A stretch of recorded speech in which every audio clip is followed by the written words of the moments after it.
Hello. Gary, what's going on, mate? How's it going, man? Can you How hear are me? you? How are you? I'm great, man. How are you? Doing good. What are you up to during the quarantine? Well, actually, today was the first day that I managed to get out of my building. Pretty excited about it. I went there's a park across the street and they have a wall, so I've been making sure that nobody's outside, and then I ran to the wall and I got to hit for like 25, 30 minutes, and Yeah. it was the most exciting 25-minute wall hit of my life. Well, New York's lockdown is crazy right now, isn't it? Yeah, we are full. Everything is locked down, and you're technically not supposed to be leaving for like activities like that. Yeah. But it looks like a ghost town right now. So trying to make do with what we got. It's It's intense. tough. It's the same thing. They just closed beaches, parks in San Diego. It's only going to get tighter. Yes, So, yes. New York is actually like one. I think I read this morning an article that has more cases per capita than Italy did. So, need to keep that social distancing. Keep it going. sure. You know. Yeah, man, it's tough, but you're one of the guys that lead by example. So, watching the stuff that you do or you make do is awesome. It gives people ideas and it keeps people going because we need something, And I know that I believe in it just as much as you do, but you can always find a way to get better with something every day. Yeah, I think that there's also I was talking to somebody about this earlier, actually. There's a huge difference between like that growth mindset and that wall mindset, right? Where I watched a webinar, so this is a kind of like fresh in my mind. I watched a webinar, I think last week or the week before. It was like a USPTA webinar, and they talked about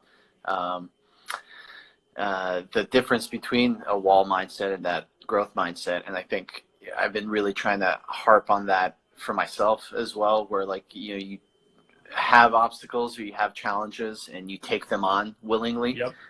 And you try to figure out a way to overcome them or surpass them, or even if it might be difficult, there is always something that you can do. And if you fail, you learn from it, and I think that that's a big part. Whereas it's way easier to just give up, to just be like, I can't do anything. I'm just going to sit on my ass all day. So I think that's got to be something that comes. And if I'm preaching that to my players, I want to be making sure that I'm doing the same thing. Yeah. I think I brought this up to Devore yesterday, but like I actually sort of think, and it's a weird way to think about this, but I think of this time as almost a little bit of an advantage. If you're a player that's developing, everyone in the world right now is locked down. No one's getting to a tennis court. So if you're able to make something positive out of this, you're going to be gaining ground on people that aren't doing anything, that are sitting on the couch. Oh yeah. I've noticed even for myself. So I normally, with my schedule, I can only get in like 2 full lifts a week normally during my schedule. And so far this past week, I've worked out almost every day. So, I'm actually making gains. I feel shredded right now. Same with me. I usually have to get to the court, so I cut it early in the morning, and I've been able to just extend it. Yeah, it's great. It's really nice. I'm not gonna lie. A little bit of me time is good. But I think, I think for kids who are out there, you find something to do. Like learn about tennis, footwork, your fitness. There's so many things you can do. It's really not limiting. The only thing that we're limited to is not being able to actually be on a tennis court. Right. But there's a ton you can do. And I had 2 major injuries as a junior that took me off the tennis court. But I always just found that I didn't give up. I thought that there was always something that I could get better at, even if it was something away from the court. So absolutely agree. I think there's I think it was Andreescu, right? Had a knee surgery when she was 15, right? And there's videos online of her, striking balls from a bench, sitting down. There's who's the German player? Why am I blanking on You're talking about Muster? Thomas Yes. Muster? Oh man. Yeah. He wins the in the cast. year after. Yeah. Oh, yeah. Man. And he was in a car accident, and then less than a year after, he's got a cast on the court. His cast is lifted above his head, and he's hitting forehands for hand feed. Yes. Just like animal. Yeah, and that's I think that's really what separates champions and people who will be successful, because I think a big part of tennis is it's not just the sport, right? It's kind of like a way of life, right? There's a lot of your personality is seen on the court. It's like a great medium for you to express yourself and, you know, the way that you are. And if you're going above and beyond in times of adversity like this, when there's less adversity and when there's less obstacles, you're just going to skyrocket. And I think that's really what separates, like Alistair McCaw always talks about, you know, be champion minded. That's that champion mindset. You know, that's the biggest difference. Yep. Yeah, no, 100%. Yeah, I always think of Kobe Bryant, honestly. I think of that mentality, and I think it was like embracing the work ethic.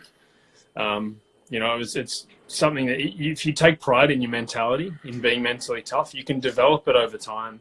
I know certainly I wasn't when I was growing up, but it was someone that I wanted to be, and I sort of just changed to become who I wanted to be, make sure that I worked on it every day. Yeah, so we got a question here. Yeah. I have a question for both of you. Please tell me about ground force and stability of foot while hitting shots. You want to take that? Yeah, I guess so. That's it's pretty broad. I mean, I'm assuming this is for ground strokes. Yeah, I mean, obviously, I think it comes down to having a wide base, keeping your heels a little bit off the ground so you can use your calves. But obviously, power comes from the ground up through the legs and through the hips. Yeah, but that kinetic chain kind of building all the way. And it was something that's interesting about Federer that I found out probably 4 or 5 years ago was what separates his footwork and other pros is his ability to keep his base wide in his side steps. So his feet don't come in as narrow as other players. Yeah, they like even in his shuffle, he almost never actually touches. Yeah, you know, which is quite interesting. Rare. Yep. Yeah, he's got a race car, sort of like low to the ground. Yeah, and you know he's able to take those individual steps even as he's kind of moving the cross. I think another big part of that, like that ground force and stability, like you were mentioning, is that core engagement, right? Because it's like what connects the lower half of the body to the upper half of the body is having that solid core. Like why Djokovic is able to go into a full split and still strike a wicked backhand winner down the line or cross or whatever it might be, is because his core allows him to connect that lower and upper half of the body. And then you were mentioning from the calves up, right? There's like a really big thing that you can take from like cricket and baseball in terms of the pivoting in the pitches and the striking, right? Where they come in from that heel to the ball of your feet, sometimes even from the ball of the feet up through the ankle and into the calf, having that power position and having that power coming from there is incredibly important. And I think a great way to work on that is medicine ball work and paying attention to not so much just the release of the ball, but also that lower half of the body as you're pivoting into it. Like I notice with some of my players, like moving back for a ball, right? They'll only push vertically, whereas there's no pivot and push, which allows you to engage that left hip or right hip, whatever it might be, right through the core into the shoulders. So I think that's a big part of it. So I thought it was a great question. Yep. Let's see. Get more pace when hitting a kick serve. That's a good question.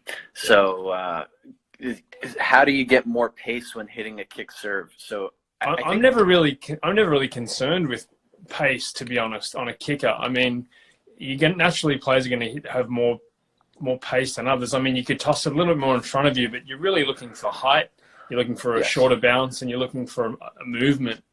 And I wouldn't necessarily, even though you go after it 100%. Because you're cutting the ball so finely, you're not going to get a ton of pace. Right. And I think a big part of something that I teach my players a lot and something that I worked on a lot as a kid is just the simple throwing mechanics. If you have really good throwing mechanics, your first serve will be stronger and your second serve will be stronger because you have a much liver arm, and that's teachable, and learnable. obviously learnable at a younger age. Yeah. This is why, the simple act, if you're a parent, go out and play catch with your kids, like use this time to do that, because that development, it starts and gets set in around, I think it's like 10 to 13, something in that age. It's like that's where the mechanics, and then the strength comes later. So like if you can develop those mechanics, you can build off of that in later years. So I think that's really important as well. I think that's, little boys are always running around throwing stuff at each other. Yes. And I feel like little girls don't do that as much. So I think that's a little bit of an advantage there for the guys. Yeah. And, throwing a football or baseball or whatever it might be, I think I was listening to, it might have been you with Craig O'Shaughnessy, or it might have been DeVore with Craig O'Shaughnessy, but he talked about how one of the biggest reasons that he believes that women player on tour don't have as much pop on their service, because they don't focus on it as much when they're younger, right? Like the throwing mechanics and those simple pieces where, it gets set in so early, just the ability to chuck a ball, right? Like, I'm sure you did this. Craig O'Shaughnessy just jumped on right now. Hi. Talking about I think that's like a really big thing that, as a boy, I'm sure you, as a young kid, you always were like, I can outthrow my buddy, or let's see. I can throw a cricket ball so far. Yeah, exactly. And I think that there's also, there's like a big push for, kind of stepping away from this concept of, throw like a girl, because that's BS, right? Yeah. Like, it's not that girls necessarily can't throw, is that they're not encouraged to do it as often. Yeah. And I think that's like a really big thing, is that USPTA is, kind of pushing this. I think USPTA is pushing that idea as well, like developing this positivity in girls at a young age, where they're encouraged to be more athletic, because there really shouldn't be that big of a disparity when it comes to that. Like simple concepts, yes, like physiologically, the shoulder is structured a little bit differently, but you can, like, you look at Coco Gauff. I have a buddy of mine, Quinton Vega, is down in Florida training with Coco Gauff right now, and he's like, this girl's hitting $120 consistently. She's got a monster. Monster serve. And he talks to her dad a lot, and he says that one of the big things is, they had her doing so many athletic things at a young age. Like by the time she was 10, she looked like a 15-year-old athlete, like in terms of development. So, I really think that's huge. Getting girls excited about serving as well. Integrating their ground stroke practice into the serves. I do a lot of stuff where, we might be working on the ground stroke. Maybe it's, we're working on 3 or 4 backhands in a row cross court, but she has to start with the serve. And the drill ends when she hits the target with the serve. So she has to be accurate. It's not about, bombing it.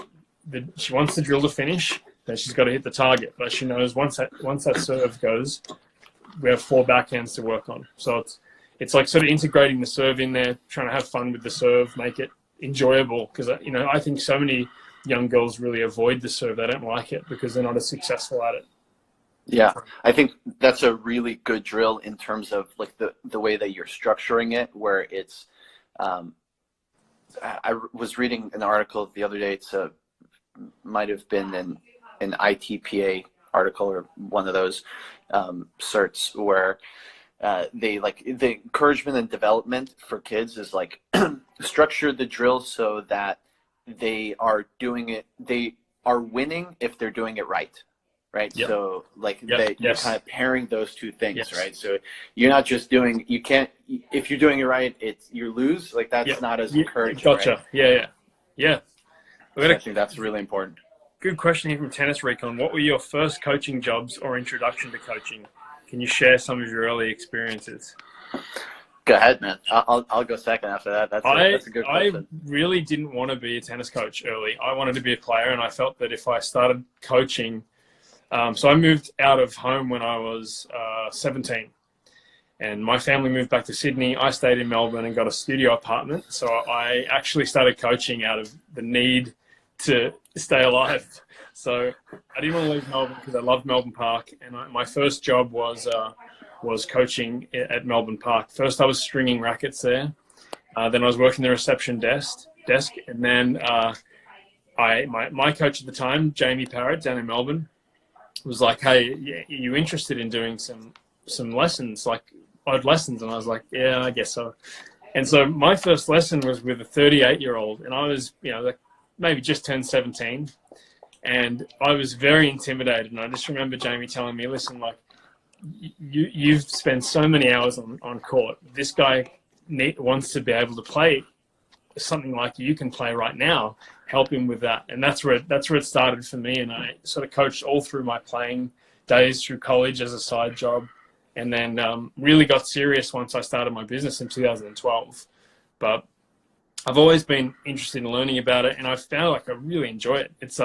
It's enjoyable. Every hour is different. I can be very creative, and you can continue to learn. And as an athlete, once you realize that you've sort of maxed out your potential and age kicks in, there's not much room for growth. But with coaching, there's so much room for growth, and that's what I really enjoy about it.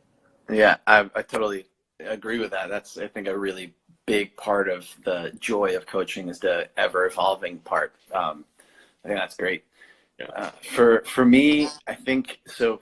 I started working as a hitting partner when I was in high school, because I couldn't afford court time and coaching. So I was fortunate enough to find the coach who needed a hitter. He was a little bit older. He was hurt at the time. He himself was a really good player. Had won some lower level ATP tournaments at some point, but he had been hurt, so he couldn't manage to hit in with his younger juniors. So I started doing that, and then when I went to college, I basically gave up the idea of tennis. I actually went into college with a desire to be a neurosurgeon, and so I took the prereqs for med school, and I ended up bombing orgo. So I was like, okay, so I'm not doing that.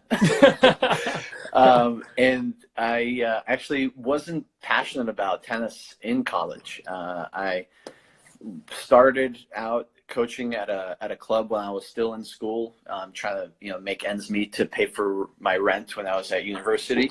Yep. And I really figured out that I enjoyed and fell back in love with the sport at that time.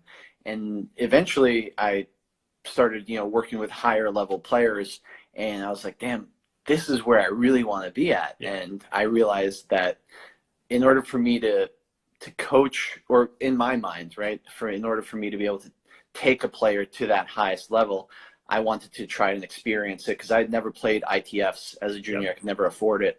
I had never traveled internationally. I had never done any of those things. So I decided, okay, if I'm going to take a player from A to Z, and Z being a high-level pro player, I need to experience some of that for myself and see what it actually takes to get to that level, so I can understand it and then help somebody implement it themselves. So that was kind of the big thing for me, how I started getting into playing, competing, and then I was funding my travels with coaching, and eventually funds ran out, and I started coaching full-time about 3 or 4 years ago. So we met in San Diego when you came out here. That was awesome. Yes. We had a great chat, and then what really stood out to me was like you have such a detailed plan with your students, and it's like it's so intense, but it's fantastic. Can you talk about that a little bit and go through? Because I don't think people appreciate how much time and detail that you put into it. People just don't know. So I appreciate that. Thank you. So one of the big things that I realized, because when I learned how to play, my father was my coach, and we couldn't afford an actual coach, so he was passionate about the sport, and he helped me by we would sit down and analyze film, the old Bollettieri tapes, Sonic Serve and the Killer Forehand and Bollettieri forehand, ballistic forehand, ballistic forehand, right back at your returns. How good's that? Marketer, master marketer. Yeah, brilliant guy. And so I spent a lot of time, analyzing film as a kid and understanding that, all right, there's so much more that goes into actually being a player once I started competing.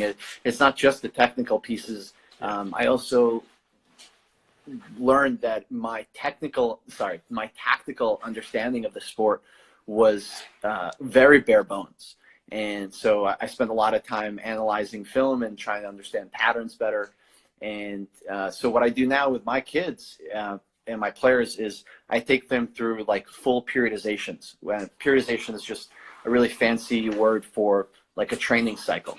Yep. And so the way that I kind of structure it for my players is I'll take them through a technical block where we're doing a lot of like technique fixing, footwork stuff. That's the primary piece that a lot of players struggle with. Then more into a tactical implementation where we're doing a lot more weapon development, using tactics, how to like impose their weapons, and then point play situations. So I kind of cycle them through that, and I write all that out so that the player and the parent can see that. And if they go and work with somebody else, because I mean, that's the nature of the sport. They're not only going to work with me, right? I don't have enough hours, and they need to train. They need to train. So they can go work somewhere else. They could go work with a trainer. They can go do all this and follow the outline that I've created. Doesn't even have to be to the T, but if what I found is if there's some kind of guidance, they're at least working in the right direction, and they're making those, that progress, that little steps in the right direction. There's a plan. Yes, and overlaying plan, and from there, week to week, I'll write out like themes for practices, and write out every hour or every 2 hours, whatever I have with the kids, I'll write out what we're working on, theme it out, so that it connects to that overlaying plan, and show them so that they also understand what we're doing. So I think that's a big part of it. How have you been able to, so you stay active playing? You just went to look to qualify for the New York Open. How have your players been sort of motivated by your own pursuits to play? So, quite interesting. Some of them actually did come out and watch me play, and I don't play too often. It's a local event here, the New York Open, and they host 4 wildcard events leading up to it. So if you win one of those, then you play like a playoff between the other 4 tournaments, and then the winner of that, ends up getting the wild card into qualies. And for me, it was I miss competing. I'm not gonna lie. I really love the struggle of it. A lot of people don't necessarily even acknowledge this, but it sucks. Competing sucks, and it's hard, isn't it? It is. It's so difficult. I really enjoy doing it because it tests your mind and your body, and I think that's so big. And in terms of my players, like the ones that managed to come out and watch, I think it like sparked a little bit for them, some motivation and inspiration. There's like a really interesting quote. It's like, motivation is like taking a shower. It needs to happen daily, right? So for that block, I think it was like the following month after, all the kids that came out and watched were like on a whole nother level. And intensity was off the charts. It was off the charts, and they're like, I'm gonna rip like you, and do all this stuff. It was great. It was really great. It makes me really happy to be able to motivate young players like that. And so that's great. And you can play in with them. I mean, no matter what their level, you can work them out. Yes. But I was gonna ask you, what did you notice at the next level? So you lost to a great player. Yeah. And he went on to have a good run. You won a few rounds in the Open, and I think you lost from what, 3 and 4? No, it was 3 and 1 or 3 and 1, 2, 3 and 2. I want to say 3 and 2. Let's say it was 3 and 2. We'll say 3 and 2. But what did you notice at the next level for against him? What was tough for you? The biggest thing is the serve and return. That's that was huge. I mean, this guy came out and like I didn't necessarily serve my best that day, and that'll happen. You don't play perfect every match, but his ability to take my I average in the 120s on my serve, and he would take some of them and stuff that ball down my throat and be at the net almost on the very next point. And I was fortunate enough to watch him play against, so it was Jason Jung. Sorry, I didn't mention it. So played Jason Jung. He's a great player. And I managed to come out and watch him in a play against Riley Opelka. And when he played against Riley Opelka, he did the same thing. And so I was like, okay, so it wasn't just me. He wasn't just molesting my serve. He wasn't just taking it and destroying it and making me feel like infantile. He's doing that to Riley Opelka, who plays these events week in and week out. And it was incredible. So I guess the biggest thing is the return. Craig O'Shaughnessy talks about this, and it's why Djokovic is so successful. Is he makes the best servers in the world look like children. And it's incredible. And then I think another big part of it that was for me to take away is depth. Depth is king. There is no doubt about that. Anytime that I got a short ball, I was looking to come in, and anytime that I gave Jung a short ball, he was all over it and making me, scramble. And I think that that's a really, really big part of it is, there's patterns you could be running. There's, you're playing with intention, but if you're not hitting deep, it's not helping you, right? Other than like opening up the court with angles, and that's also intentional because you're creating the space. You're pushing them back first before you hit the angle. But the depth piece is like the biggest thing. On the serve, playing with it, placing the serve within the foot of the lines, depth wise. The returns, placing the returns deep within whatever it is, within 3 feet of the line, so that it's right up on the baseline. And then in ground stroke rallies, I think those are the biggest things for sure. Getting to the return, I just recently I posted this little interview with Milos Raonic, and talking about why it's so hard to serve to Djokovic. And as everyone knows, like Raonic has one of the best serves ever. And he's just saying like Djokovic just goes down the middle. Like he makes everything, he makes it down the middle. It gives the server no angle on the next ball. But he was saying, when he's pulled wide, he'll take some pace off the return, so he has enough time to get back to the center. And he would just say that it's not always just the first one that goes down the middle. He goes, he'll continue to go down the middle until he gets something that he can open up the court with. And I just think like as a sort of a mentality and as a game plan, as a returner, that was something I really missed as a junior. I missed the whole ball on returning. I was all over the serve.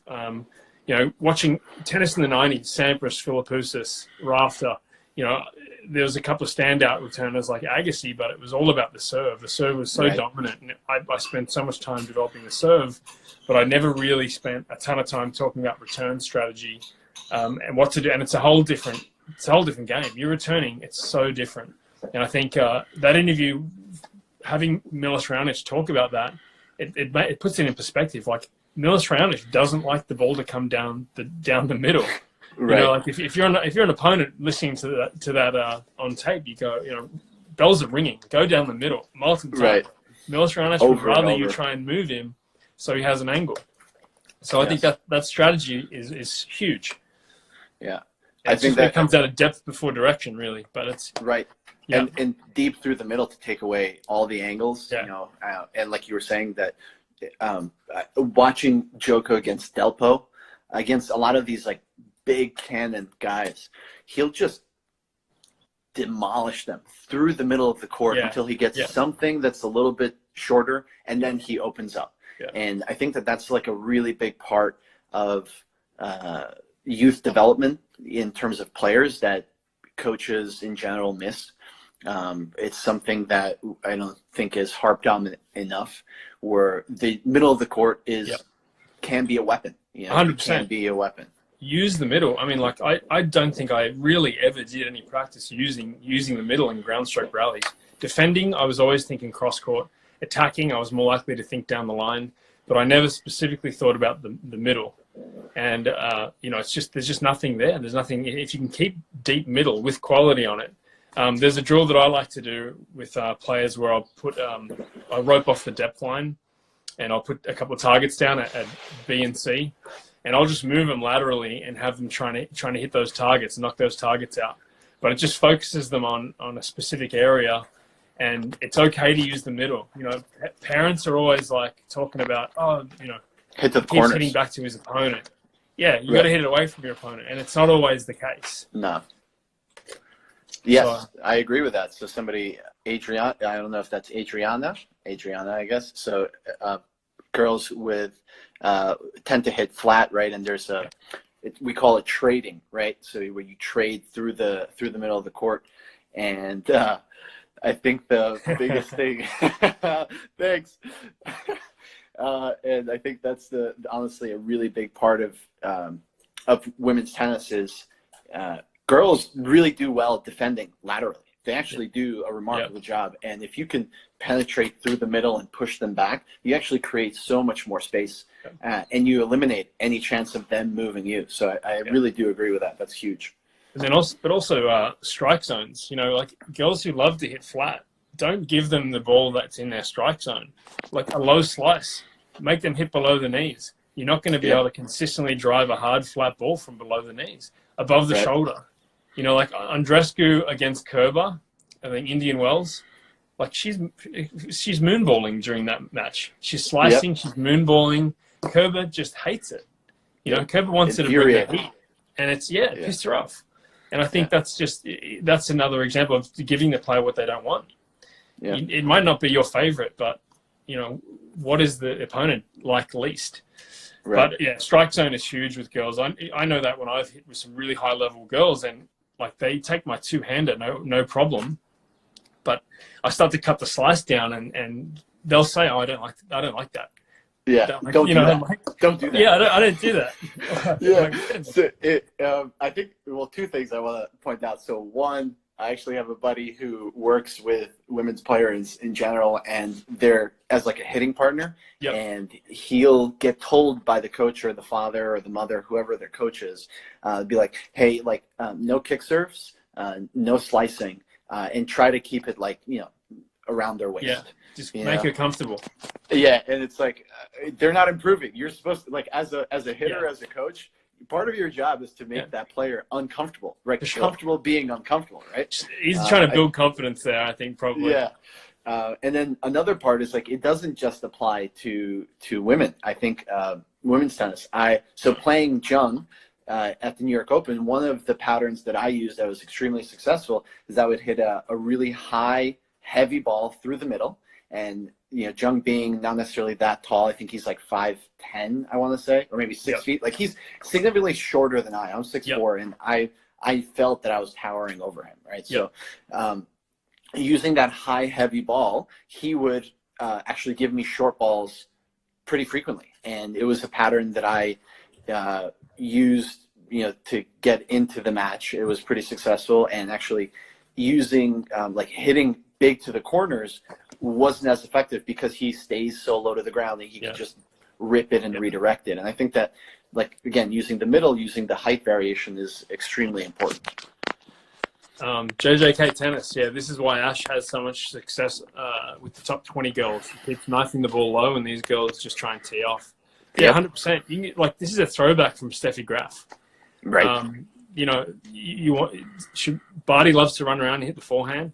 The slice gets low below the net, and the girl either has to take some risk and go down the line, or she has to sort of take some pace off to lift it if she's not going to slice it, and it gives her a chance to run around it. It's huge. It's just that's something that girls aren't comfortable with. They don't like it, and so she knows that. But I think a big part of it is also because at younger ages, players are successful at just keeping the ball in, right? Yep. Like there is very little variety that is taught at a younger age. And I think that that's also a big problem. So, something that I try to work on with my younger boys and girls is a lot of like feel, a lot of slice stuff to develop that when they're 9, 10, 11, so that it isn't foreign to you by the time you're playing the tournaments that matter, like in the States, playing Easter Bowls and the Orange Bowls and Kalamazoo and all of those when you're doing 16s and 18s.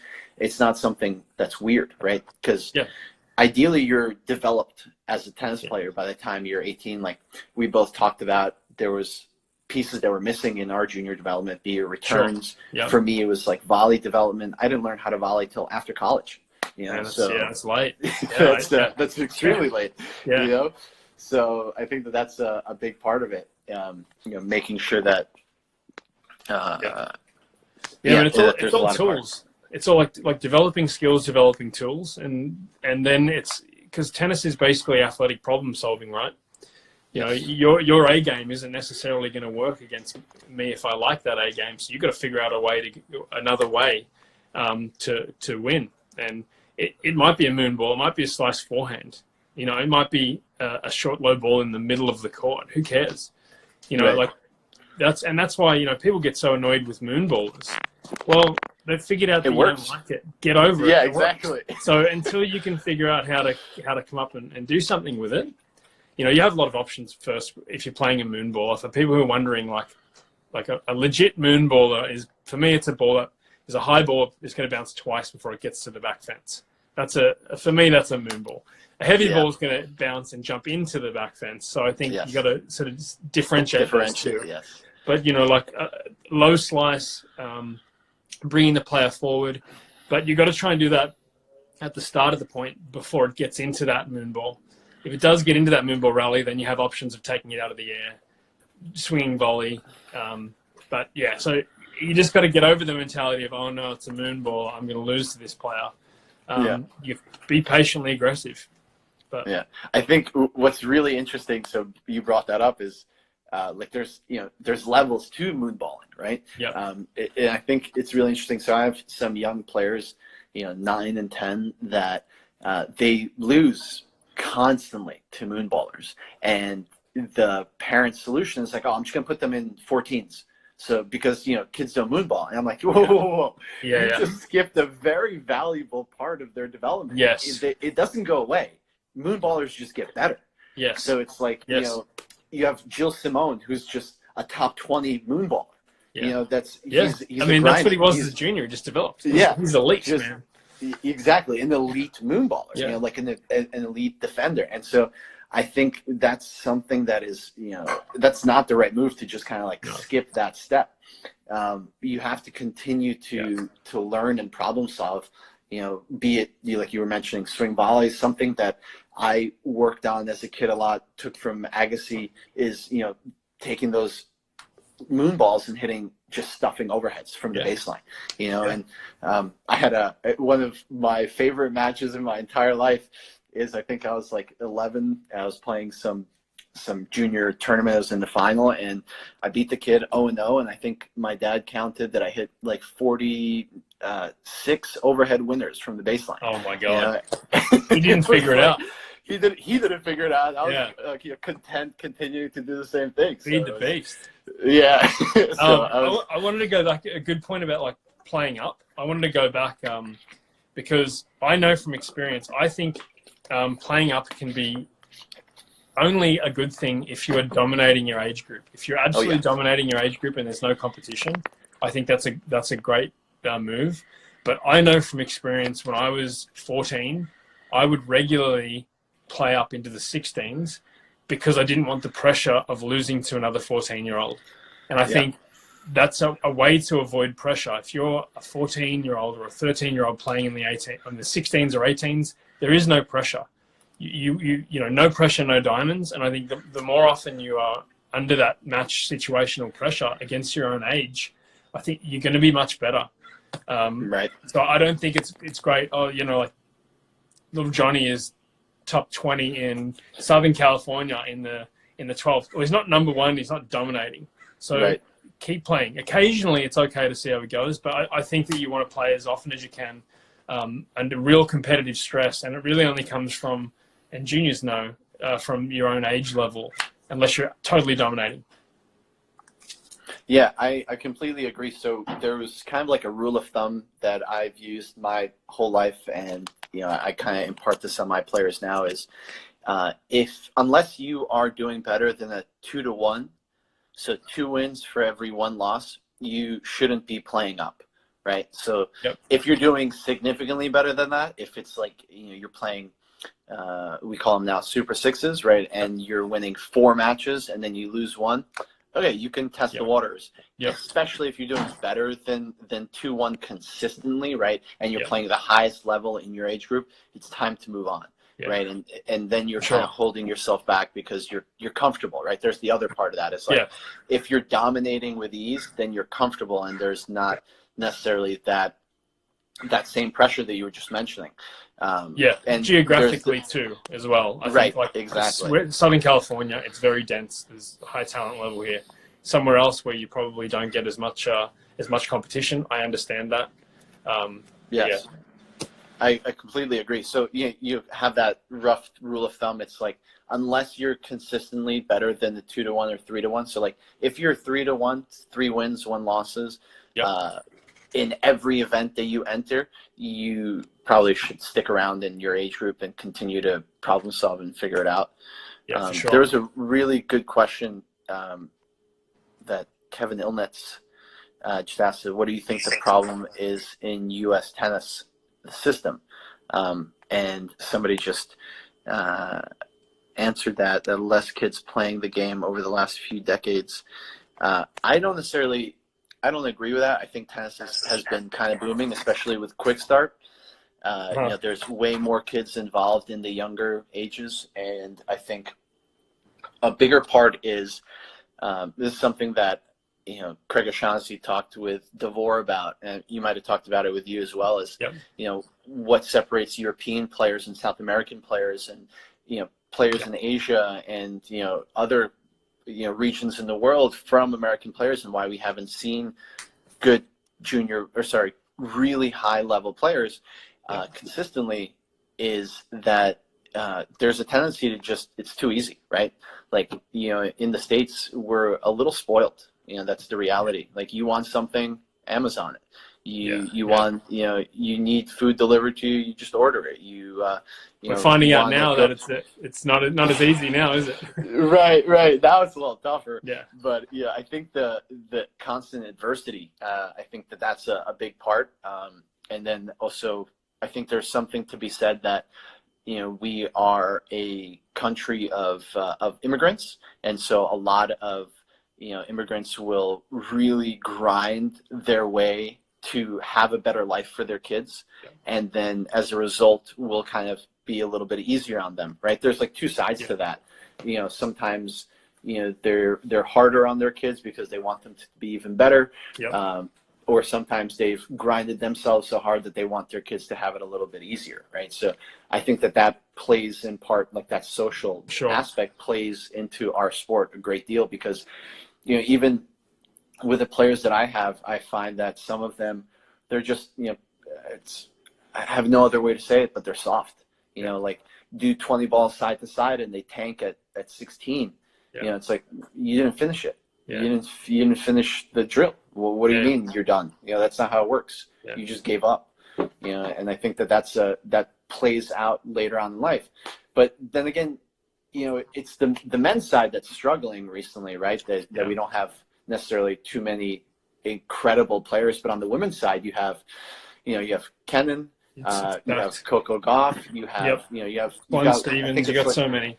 You got Madison Keys, you've got, in the last 3 years, we've seen a boom on the women's side, right, of women's players coming through. So I think that problem is being addressed. I think one of the big things that the USTA has adopted from European tennis federations is quick start, right? We didn't have that 15 years ago.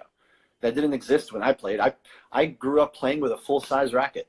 Full-size ball. 3, 4 years. Yeah, full-size ball. Above your shoulders, so you get a full Western grip early. Horrible technique, like terrible things, and I think that with quick start, I think that was taken from the French Federation, and you look at the French Federation on the men's side, they've got almost 20 players in the top 100, like an incredible amount of players in the top 100. And I think that goes, it starts with the younger generation, right? It starts with the kids who are like 4, 5, 6 to 10, and then eventually develops, right? So maybe 10 years from now, we'll see a bigger boom in U.S. tennis as well. So it takes time, I think, to also implement those pieces. Yeah, the girls doing well. I think here like sports, the sports news and sports coverage, it's so basketball, baseball, football dominated as well. So you lose so many athletes to these sports that are glorified on TV. I mean, sometimes you just golf, for example. I've seen on Sports Center, I've seen a hole in one on a par, 3 as the Sports Center number 7. And number 2 on Sports Center is like a double play in baseball. And I'm like, what? It is so much harder to hit a hole in one than it is, to ground out 2. And it's like, what is going on? I don't even understand baseball, but I'm like, that doesn't make sense. So, kids are seeing that stuff and they see, what gets all the attention. And I personally think that the boom for girls tennis has been Serena. I mean, Serena's in the news. Serena's dominating. I think that's what really motivates countries when they see their countrymen doing really well and idolize them. And Serena's an insane athlete, and it's like people want to be like that. Coco Gauff, Sloane Stephens, from as black athletes have come up going, I can do that now. And so I think Venus and Serena were huge for women's tennis. Absolutely. For me, it was like watching Agassi and Sampras. But I'm a Russian immigrant, so my favorite player of all time is Marat Safin. 100%. Man, I love Marat Safin, man. Yeah. I sometimes just get caught down a rabbit hole going back and watching highlights of that guy. But I was watching some last night, and when I watch Djokovic and Federer and Nadal, I'm often just in such awe. I'm like, these guys are just so insanely good that I don't identify as much with them. I think sometimes I've looked back at other players and gone, he's managing his game. He's playing around some weaknesses there. So, like, I can sort of identify with that. I think with these top 3 guys that have dominated everything, it's just like, man, they do everything so well. They're so all-court game. They can do everything. And I feel like sometimes it's hard when you look at the top 3 guys that have dominated now, and you're just like, man, I don't think I can match that. Yeah, agreed. I think that's it. And I think that it goes both ways, right? Like thinking that it's unfathomable to play a 6 or 7 hour match, 2 matches back to back, like Djoko, right? Like he did against, what was it, Stan and then Rafa? It just seems unhuman. I don't get it. It's like, you play a tournament, you play 2-3 set matches, and the next day you can't walk, and you're in peak fitness. And I'm just like, that's crazy. And granted, I don't know what those guys put into their bodies in IVs. I have no idea. Right. Yeah. I know that when I was playing, I did everything I could to recover, everything, and it wasn't enough sometimes. But I remember Nishikori, when he got into the final to play Cilic, and he'd been in, I think it was 3 5-setters, and you in the New York Heat, and I just don't understand. Yeah, and he looked awful. I mean, he looked awful in that final. Like it was very lopsided, and the fans were disappointed. But it's like, give him a break. Like the guy just played 15 hours of tennis, over the course of 5 days. It's wild. It is crazy seeing that. Seeing that Cilic picked up a slam in amongst all these guys too. Yeah. And then I always like Stan Wawrinka has a very comparable resume to Andy Murray. Right. When you look at Murray's considered the big 4, and you look at Stan, I think he's the only guy to have won all of his slams against world number 1s. Yes. And what is amazing to me is he was telling a story about the first one, and he was saying that he was in the bathroom stall throwing up before the final. And like when you think about Wawrinka winning these huge titles, you think, the guy's like a mental warrior, a mental genius. And I think it's more that he went through it. He had the courage to sort of just go, yep, I'm going to battle through this. Yeah. But that was amazing. He was so nervous he was throwing up before his first final. I think that there's another great story about him is there was, I don't know if this, don't quote me on this, but I remember recalling an interview where he talked about how he prepped mentally for the highs and lows of being in the finals. His coach taught him this, is he would he would bawl his eyes out. He would force himself to, become an emotional wreck before he walked out onto the court. And then he would be like completely stoic throughout the entire event, the entire final. And it's like, whoa, like, to have that understanding of your own psyche, to be able to be like, okay, well, I know that I have a tendency to get high and low. So instead of being on this roller coaster, I'm going to hit this really bottom right now. And then I'm just going to be on this level the rest of the next, like, whatever, 5 or 6 hours. And that's so interesting.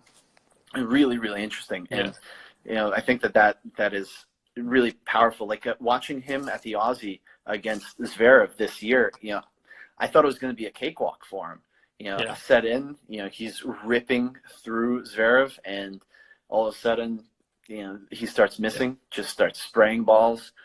Zverev grinded it out a little bit, it was close, and Stan goes away. I think that that's something that he still has got to keep working on as a player. You watch him, his game is so big, and that's why he's beaten these guys who are number one. He's literally put holes through them, by just ripping, averaging 84 miles an hour on his backhand. Like, that's wild. Yeah, and he can go down the line at any time. Yeah, if you're averaging 85, and that's, I saw Dominic Thiem, like, he was averaging 85 on his forehand, but it's his forehand. Yeah. But that means you got to be hitting some forehands and backhands over 100. Right. If you're averaging that pace. Like, that's insane. That's an interesting point, Daniel. Murray is more consistent across the other events, such as the 1000s and the 500s. I would agree. That's why he's considered in the four, because if you look at all of the breakdown of all the events, you see those four faces coming up the most, right? It's like the consistency in that. Even if he lost in the finals. Yeah. Yes. Even if Murray lost in the finals, a dozen times, he's still in the final. That's give the guy credit. That consistency to not have a bad day, like, I know from experience, you have a bit of a bad day and you lose to somebody who's much weaker than you. And these guys, even on their bad days, they find a way to get through, or they find a way to keep it tight enough that the opponent feels the pressure of playing them in that situation. Like, that's really important. I had another question for you. What do you know now that you wish you knew when you were younger? Oh, so much. So much. Oh, man. It's loaded. That question's loaded. Yeah. I mean, I could talk for hours about that. I think the big thing, right, for me is with my dad being my coach, and it was like a team effort together. We were learning and then implementing and problem solving. So we would watch video, we would go attempt it on the court, come back and be like, oh, watch film of me and be like, I'm not really doing it, blah, blah, blah, and then go out.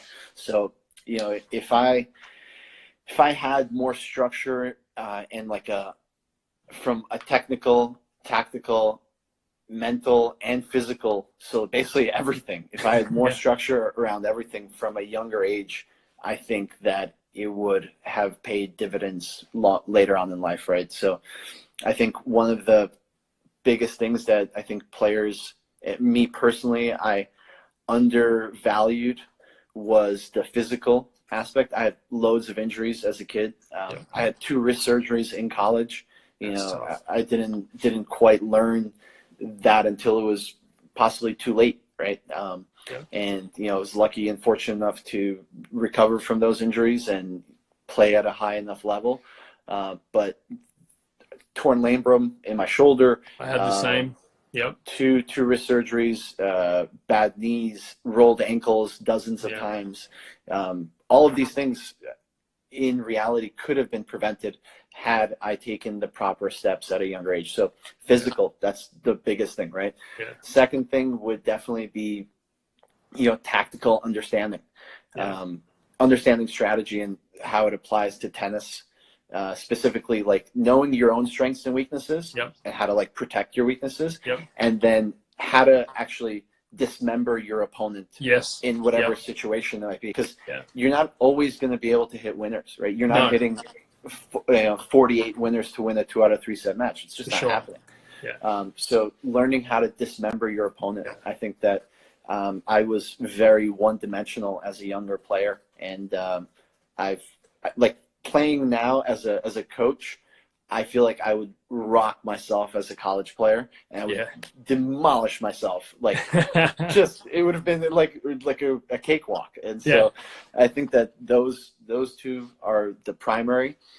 And then valuing the mental piece. Like I was fairly good as a junior mentally, like decent, but I was always a hothead. And it was that part that I didn't learn how to actually use it in the right way. So I think it was not until after college that I learned how to use that frustration, actually channel it to have more energy rather than to just explode, right? So, you understanding your own mental state and your personality and how you react to things, and having mental processes during a match. There's like so much that I wish I had done differently. And so I think if I had to make it like two main things for me, I really wish I had spent more time on the return. I think that's changed now, obviously, with people being more aware with rally lengths and what's important. Having a return strategy that would have really helped me. Sometimes I was trying to be very safe. Sometimes I was trying to be very aggressive. And it just went back to what I was watching on TV. I learned a lot from watching, and Sampras was one of my favorite players, and he'd beat somebody ranked 110 in the world, 7-6, 6-4, like just because he just needed one to break. So return strategy was huge for me. And then like the data that came out where if you win 55% of the points, you win 6-3, 6-3. That would have changed everything, because I think everyone's trying to be perfect in tennis, and it's just not the case. It's not going to happen. Even the world's best are not perfect. Nadal at the French is 56%. And he's dominant. So you've got to be okay. You've got to be okay losing 45%, and that's a very good day. So if I was aware of those things, I think I would be able to put my misses aside and focus more on what I'm trying to do to win points, rather than as a snowball effect, I lost the last 2 points, and it would have been able to change my game mentally, I think, from that perspective, if I understood that early on. Yeah, I agree. There's a really good point here. Found scoring higher level tennis. I found scoring very mental. I could play way better when down. I think that is absolutely true. That playing from behind, you're playing with less pressure. You're just like, well, I've got nothing to lose. I'm already losing. So there's way less. Yeah, exactly. And you're just kind of executing without the tension that comes along with it. One of I think the biggest mental breakthrough that I had, there's a book called 4D Tennis, and it's by Dr. Bob Cheviar. And I was given this book, I want to say 2 years ago. And that year, I played some of my best tennis hands down. And I wish that I had, actually, sorry, my mistake. I didn't read it until the following year when I went back to play the same event. I was like, oh man, I'm going to see this guy. I should read the book. So I talked to him about it. And I was like, holy crap, I wish I had read it earlier. And the book it's pretty simple, and it applies to all levels of play, from juniors to the professional level, to club players, adults, seniors, doesn't matter. And it's essentially like a 4-step process that I've catered and made my own as well. And it breaks down, like, in between each point, you've got 20-25 seconds to go through a mental routine. And for me, the routine is, analyze what happened objectively. Plan for the next point, plan a strategy, how you're going to plan a tactic based off the overlying strategy that you had going into the match. Clear your mind. So take a deep breath, use a towel, reset, right? And then 4 is, refocus back on the ball and see the ball, because that's the only thing that you're actually playing with. It's not the court, it's not your opponent. So it's the analyze, plan, clear, see. And had I known, that's the 4-step process. And had I known that when I was competing, when I was trying to compete professionally, I think that would